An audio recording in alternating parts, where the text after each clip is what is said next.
Tired फौजी एक reporter का बॉडीगार्ड बनकर दूसरे देश में एक तानाशाह का इंटरव्यू लेने जाता है, लेकिन तभी उसे बताया जाता है कि उस तानाशाह को पूरी तरह से बर्बाद करना है। अब देखते हैं हमारा हीरो कैसे उसे खत्म करेगा। तो बिना समय गवाए मूवी शुरू करते हैं। ये है मैसन। ये पहले यूएस आर्मी की स्पेशल फोर्स में फौजी था। एक बार मैसन और उसकी टीम को पेलाडोनिया में जाकर जॉन नाम के एक तानाशाह को मारने का मिशन दिया जाता है। फिर जैसे ही मैसन अपनी टीम के साथ हेलीकॉप्टर में बैठकर पेलाडोनिया में दाखिल होता है, वैसे ही उसके हेलीकॉप्टर पर एक रॉकेट लॉन्चर के द्वारा विस्फोट कर दिया जाता है। उसकी सारी टीम मारी जाती है और लकीली मैसन बच जाता है। इस घटना में उसे काफी चोटें आती है, इसलिए उसे स्पेशल फोर्स छोड़नी पड़ती है। मैसन की एक वाइफ और बेटी थी। उसकी वाइफ का नाम जेनी है। फिलहाल मैसन एक वकील है, लेकिन वो अपनी फोर्स वाली पुरानी लाइफ मिस करता है। उसे आज भी अपने दोस्तों के साथ हुए हादसे का अफसोस है। एक दिन मैसन सुबह सुबह अपनी बेटी को स्कूल छोड़ने जाता है। रास्ते में उसकी बेटी कहती है कि एक लड़का मुझे परेशान करता है। फिर मैसन उसे कहता है कि अगली बार वो परेशान करे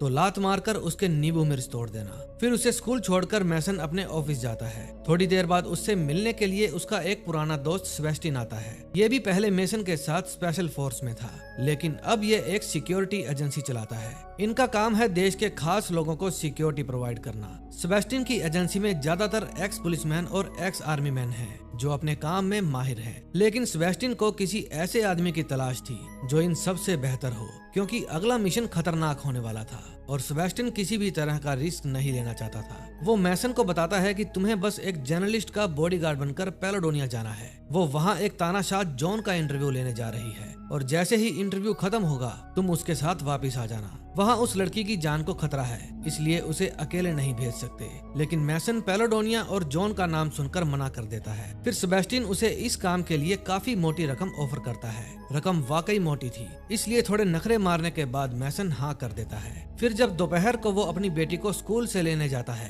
तो देखता है कि उसकी वाइफ जेनी स्कूल में आई हुई थी, क्योंकि उसकी बेटी ने एक लड़के के नींबू मिर्च पर लात मार दी थी। और जब उसकी बेटी से पूछा गया तो उसने कहा कि मुझे ऐसा करने के लिए पापा ने कहा था। फिर इस बात को लेकर मैसन और जेनी के बीच झगड़ा हो जाता है। वो मैसन को यहाँ से जाने के लिए कहती है। फिर मैसन मिशन के बारे में बताकर वहाँ से चला जाता है। जेनी नहीं चाहती थी कि वो इस मिशन पर जाए, क्योंकि वो मैसन को गंवाना नहीं चाहती थी। फिर मैसन क्लेयर को लेने के लिए उसकी बिल्डिंग के बाहर पहुंच जाता है और ये वही रिपोर्टर थी जिसका बॉडीगार्ड बनकर इसे पेलाडोनिया जाना था। रास्ते में मैसन क्लेयर को बताता है कि तुम वहां जाकर सावधान रहना, क्योंकि जॉन अच्छा आदमी नहीं है, वो एक तानाशाह है। लेकिन क्लेयर के लिए ये इंटरव्यू उसके करियर को पूरी तरह से बदल देने वाला था। फिर वो मैसन को कहती है कि तुम सिर्फ एक बॉडीगार्ड हो, इसलिए अपने काम से काम रखो। जब वे दोनों पेलाडोनिया पहुंच जाते हैं तो जॉन खुद वहां क्लेयर को लेने आता है। वो क्लेयर का काफी अच्छे से स्वागत करता है, लेकिन उसके आदमी मैसन की तलाशी लेकर उसके सारे हथियार खुद रख लेते हैं। अब जॉन दोनों को अपने मेंशन ले जाने से पहले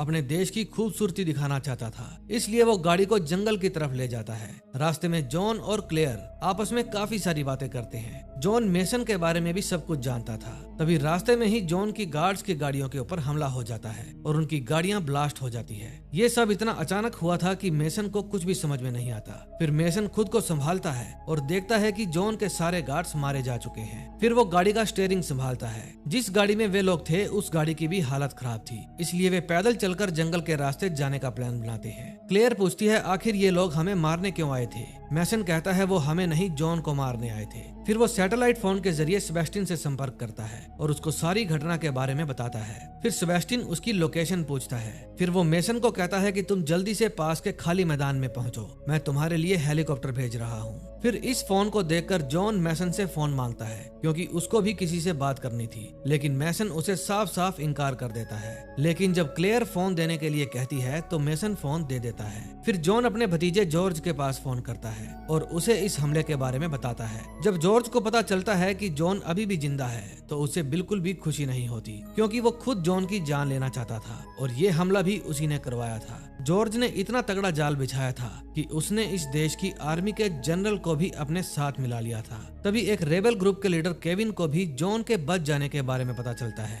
जो लोग जॉन को मारने आए थे वे सब केविन के ही लोग थे। फिर केविन दोबारा से जॉन पर हमला करने का ऑर्डर देता है। वो भी जॉर्ज से मिला हुआ था। जॉन को भी अपने भतीजे के इरादों के बारे में पता चल गया था और उसने अपने जिंदा होने की खबर उस तक इसलिए पहुंचाई थी ताकि वो सेटल ना हो पाए। अब जॉन चाहता था कि इस लड़ाई में मैसन उसका साथ दे और वे लोग किसी तरह कैपिटल पहुंचकर उन लोगों को सबक सिखाए, लेकिन मैसन को इन सब में कोई दिलचस्पी नहीं थी। वो तो सिर्फ यहाँ क्लेयर का बॉडीगार्ड बनकर आया था। वो क्लेयर को लेकर यहाँ से निकलना चाहता था। फिर वो क्लेयर को लेकर आगे बढ़ता है। तभी उन्हें एक हेलीकॉप्टर दिखाई देता है। वो हेलीकॉप्टर उन्हें बचाने नहीं बल्कि मारने आया था। मैसन उसे देखकर समझ जाता है। तभी हेलीकॉप्टर से फायरिंग शुरू हो जाती है। फिर फायरिंग से बचते बचते मैसन क्लेयर को लेकर एक सेफ जगह पहुंच जाता है। फिर वहां से वो स्नाइपर राइफल के जरिए हेलीकॉप्टर के पायलट को शूट कर देता है। हेलीकॉप्टर क्रैश कर जाता है, लेकिन मुसीबत अभी टली नहीं थी। एक आदमी मैसन को पीछे से मारने की कोशिश करता है, लेकिन मैसन उसे ही मार देता है। तभी वहाँ एक और आदमी आता है और वो क्लेयर को गन पॉइंट पर ले लेता है, लेकिन उसके पीछे से जॉन आता है और वो उस आदमी को मार देता है। उसके मरने के बाद जॉन मैसन को बताता है कि पास में ही एक गांव है, वहाँ के लोग मुझे बहुत मानते हैं और वहाँ हम सुरक्षित भी रह पाएंगे। अब उनके पास कोई और रास्ता नहीं था, इसलिए मैसन और क्लेयर जॉन के साथ वहाँ जाने लगते हैं। वहाँ उनका अच्छे से स्वागत होता है। दूसरी तरफ जहाँ पर हेलीकॉप्टर क्रैश हुआ था वहाँ जॉर्ज पहुँच जाता है। वो वहाँ पर अपने अंकल की लाश देखने के लिए आया था। तभी वहाँ केविन भी आ जाता है। वो जॉर्ज को धमकी देता है कि अगर तुम जॉन को रास्ते से नहीं हटा पाए तो मैं ना चाहते हुए भी तुम्हें मार डालूंगा। इसका मतलब असली विलेन जॉर्ज नहीं बल्कि केविन था। वही जॉन को मारकर सब कुछ अपने कंट्रोल में करना चाहता था। दूसरी तरफ गांव में क्लेयर जॉन का इंटरव्यू लेती है। मेसन भी इसमें उसकी हेल्प करता है। इंटरव्यू के दौरान जॉन क्लेयर को बताता है कि इस देश पर अक्सर दूसरे देश या उनकी एजेंसियां हमला करते रहती हैं, क्योंकि यहाँ की मिट्टी में एक ऐसा केमिकल मौजूद है जिससे काफी सारी पावर जनरेट की जा सकती है, लेकिन मैं उसे अपने लोगों की भलाई और प्रगति के लिए इस्तेमाल करना चाहता हूँ और यही वजह थी कि मैं यहाँ तानाशाह बन गया। ये मेरी चॉइस नहीं थी बल्कि मजबूरी थी। अगर ये सब मैं मेरे हाथ में ना लेता तो अब तक यहाँ किसी और देश ने कब्जा कर लिया होता। इसी वजह से मैं हमेशा दूसरे लोगों के निशाने पर रहा हूँ। जॉन की ये बातें सुनकर मेसन की भी उसके प्रति सोच बदल जाती है। इससे पहले वो जॉन से अपने दोस्तों की मौत का बदला लेना चाहता था, लेकिन अब वो उसकी अपने देश के प्रति निष्ठा देखकर उसका साथ देने के लिए तैयार हो जाता है। तभी जॉन मैसन को बताता है कि उस दिन तुम्हारे हेलीकॉप्टर पर हमला मैंने नहीं करवाया था, बल्कि उस दिन तो मैं यहाँ मौजूद ही नहीं था। फिर वो मैसन से पूछता है कि क्या तुमने कभी सोचा है कि इतने लोगों के होते हुए सिर्फ तुम्हें ही यहाँ क्यों भेजा गया। अब जॉन की ये बात सुनकर मैसन चक्कर में पड़ जाता है। फिर वो सेबेस्टियन को फोन करके इस बारे में पूछता है। सेबेस्टियन उसे बताता है कि तुम्हारा असली मिशन क्लेयर की सिक्योरिटी करना नहीं, बल्कि तुम्हें वहाँ जाकर जॉन को मारने के लिए भेजा गया था। तुम जैसे ही जॉन के मेंशन पर पहुँचते वहाँ तुम्हें एक आदमी गन दे देता और फिर तुम जॉन को मारकर वहाँ से वापस चले आते, लेकिन जॉन पर हुए इस हमले ने सब कुछ बिगाड़ कर रख दिया। लेकिन अब भी देर नहीं हुई है, तुम अब भी जॉन का खेल खत्म करके वापस लौट सकते हो। ये बात सुनते ही मैसन गन लेकर जॉन की तरफ बढ़ता है, लेकिन वो उसे मारता नहीं बल्कि अपने साथ क्लेयर को लेकर वहाँ से जाने लगता है। उसी वक्त इस गाँव में केविन अपने आदमियों के साथ आ जाता है। उसे लोगों को मारते हुए देखकर जॉन उसके सामने आ जाता है। फिर क्लेयर मेसन को कहती है कि वो जॉन के साथ सारे गाँव वालों को मार डालेगा और फिर हमारा यहाँ से निकलना मुश्किल हो जाएगा। उसकी बात सुनकर मेसन क्लेयर को एक घोड़े पर बिठाकर वहाँ से भगा देता है और खुद दूसरे घोड़े पर बैठकर जॉन को लेकर वहाँ से निकल लेता है। फिर केविन उसका पीछा करता है। अब मुसीबत ये थी कि क्लेयर को घुड़सवारी नहीं आती थी, इसलिए वो घोड़े से नीचे गिर जाती है और केविन उसे पकड़ लेता है। वो जानता था कि दोनों ही क्लेयर को छुड़ाने के लिए जरूर आएंगे। दूसरी तरफ जॉन और मेसन जंगल में पहुंच जाते हैं। बातों बातों में जॉन मेसन को बताता है कि मुझे पता है तुम यहाँ मुझे ही मारने आए थे, फिर भी मैंने ये रिस्क लिया क्योंकि मैं चाहता था कि इंटरव्यू के जरिए ये बात पूरी दुनिया को पता चले। फिर वो जॉन के साथ अपने एक दोस्त के घर जाता है। फिर वहाँ जाकर वे प्लान बनाते हैं। फिर मैसन सेबेस्टियन से संपर्क करके उसे सारी बात समझाता है। अब सेबेस्टियन ठहरा मैसन का दोस्त, इसलिए वो मैसन का साथ देने का फैसला करता है। वो कहता है कि तुम चिंता मत करो, मैं सही समय पर मदद भेज दूंगा। अब अगले दिन वो क्लेयर को लेने के लिए केविन के पास जाता है। फिर वे दोनों ही एक दूसरे के ऊपर गन तान देते हैं। केविन मेसन को कहता है कि जॉन को ले आओ और क्लेयर को ले जाओ। फिर मेसन को ना चाहते हुए भी जॉन को बुलाना पड़ता है। ये जॉन का ही प्लान था। जॉन वहाँ अकेले नहीं आता बल्कि पूरी पलटन को साथ लेकर आता है और वे लोग वहाँ दंगे जैसा माहौल बना देते हैं। केविन इन सब में कंफ्यूज हो जाता है। फिर मैसन और जॉन क्लेयर को उसके चंगुल से छुड़ाकर ले जाते हैं। अब जॉन इन्हें एक खुफिया रास्ते के जरिए सीधा अपने मैंशन में पहुंचा देता है। इन सब को यहाँ देखकर जॉर्ज घबरा जाता है। जॉन जॉर्ज को कुछ नहीं कहता बल्कि उसे समझाता है कि कैसे केविन उसका इस्तेमाल कर रहा है। वो उसे कहता है कि जो काम मैं कर रहा हूँ ये काम हम दोनों मिलकर भी कर सकते हैं। तुम मेरा खून हो, इसलिए जो मेरा है वो तुम्हारा भी है। फिर जॉर्ज जॉन से माफी मांगता है और फिर दोनों गले मिल जाते हैं। तभी वहाँ जनरल आ जाता है। उसे इन दोनों का ये भाईचारा पसंद नहीं आता, इसलिए वो इन सब पर गोलियां चलवा देता है। फिर बदले में ये लोग उन पर जवाबी कार्रवाई करते हैं। जॉन ने बुलेट प्रूफ जैकेट पहन रखी थी, इसलिए वो बच जाता है, लेकिन जॉर्ज और जनरल नहीं बच पाते। उन दोनों की मौत हो जाती है। फिर गोली की आवाज सुनकर जनरल के सोल्जर वहाँ आ जाते हैं और जॉन के साथ मैसन और क्लेयर को भी गन पॉइंट पर ले लेते हैं। फिर जॉन अपने देश की आर्मी को अपना साथ देने के लिए कहता है। फिर वे एक लंबे चौड़े भाषण के बाद वे सब जॉन का साथ देने के लिए तैयार हो जाते हैं। लेकिन तभी वहाँ केविन आ जाता है